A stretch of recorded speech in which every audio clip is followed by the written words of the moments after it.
This KVK loss stung. I was expecting to stream this great Ziggurat fight which opened a little while ago, but unfortunately we were burnt out of the Ziggurat area, and eventually our leadership decided to pull the plug on the KVK. What's up everybody, it's Ploto Gaming here, and in today's video we are going to be talking about this KVK. I'm still a little bit sad about it, but we're going to try to push through it and, make a video explaining, what happened and what to look forward to moving forward. So I guess we could start off with the first fights of this KVK, which was Zone 7. And in this Zone 7, we were 1v2 against Greenwood and Daybreak. And, we were pretty dominant against those two camps, but they had a defensive mindset from the beginning of the zone, building a fort wall from the jump. And what ended up happening was we had to burn through that fort wall for a full week and a half, which really drained our big top players, because to burn those forts, we really had to swarm almost all of them down. In the meanwhile, our allies did try to fight against Water Camp in that 1v2, but unfortunately, they weren't able to build up their fort wall, and they got burnt out of that zone in a day. So going to Kingsland, we had, a lot of fights against Greenwood and Daybreak. Meanwhile, Water Camp was relatively fresh going into the Kingsland. We were able to get 3 passes, which was the goal from Zone 7, but Water Camp was relatively fresh, while we weren't drained, but we're definitely not fresh heading into Kingsland. Day 1, we had this SV flag line that was wall jumped, and we actually built that really, really well, and we were to the point where we were touching their pass in 1770. But we went into downtime and they burnt out that area of territory. Day 2, we kind of had this perspective shift where we had so many different lines going into this Kingsland. And I think that was one of the biggest downfalls, is this Kingsland is absolutely huge. So trying to hold this as one alliance versus 6 different kingdoms was super difficult, to the point where we ended up losing the KVK. We had the UA flag line in the top, we had the TP flag line to the top of Zig, we had the FV flag line at the bottom of Zig, and we also had the AM flag line trying to cut off Water Camp in this bottom side of Kingsland. So what ended up happening was, in strength and numbers we could push a front, but no matter how much we pushed, because we couldn't allocate people to other fronts, it just got harder and harder and harder because we would push. But even during our uptime, they'd be able to free burn a part of the map. Day 3, we tried this Hail Mary play to cut off Wood and Cool. We were able to cut off Wood, but unfortunately we were 1 flag away from Cool, and then they started waking up, and from there it was wraps. So yeah, that is it for this KVK. Unfortunately, it is another loss. This is 3 losses in a row. 4, because I don't really count that Nile as a win. So 4 losses in a row, and it's tough to lose a KVK, especially one like this, because even though, we could make excuses, oh, we couldn't hold a whole map by ourselves, and this Kingsland ended up being the biggest Kingsland I think I've seen in Rise of Kingdoms. Like, for example, let's go to another high-profile KVK that happened before this KVK. Let's go to the 2377 KVK, and then you could see their Kingsland. This is fully zoomed out. Doesn't even fill half of the screen. Meanwhile, we go back to our Kingsland. You zoomed out, you can't even zoom. You have to zoom all the way out to see the full Kingsland, which shows the disparity in terms of size with the Kingsland. At the end of the day, we just couldn't hold these fronts. It was, I'm kind of depressed, not gonna lie, but it was a hard fought KVK, at least during Kingsland. Shout out to our allies, shout out to Earth Camp for, burning flags with us at the bottom side of this Kingsland and, trying to, do with what they had. Shout out to Wind Camp for trusting us another KVK because we were allied with 1166 last KVK. Unfortunately, we weren't able to get the win again. Shout out to Daybreak for, consistently pushing. And that's what we're talking about, is even though we could push them, we would be losing in other parts of the map. So,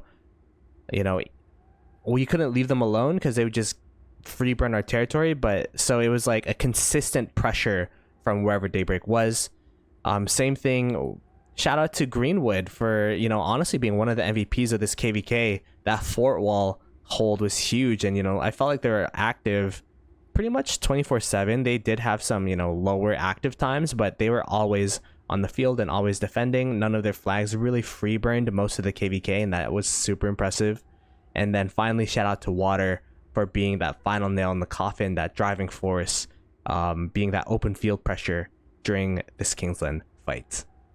We could go ahead and go into the rankings of this KVK in terms of alliance power. We are down to 11 million power, which is actually less than 1824 currently. So we are super low in power. You can go ahead and see the rest of these kingdoms here. Everyone pretty much self-zeroed themselves this KVK. Alliance kills, we are up to 1 trill alliance kills, and then you could see everyone else's alliance kills. Of course, Kingsland just ended, so we might have some people, for example, someone just applied to the alliance. Individual powers is what's crazy. You could see Addy, like, you could see a lot of our top players, Addy, Fluffy, PJ, Panda, and then you could go even further and further down the list. I think Chadsky's down at 86 and Chiss is down at 93. Peacemaker down to 110. You usually see him at like 300. So, crazy power drops from our whales.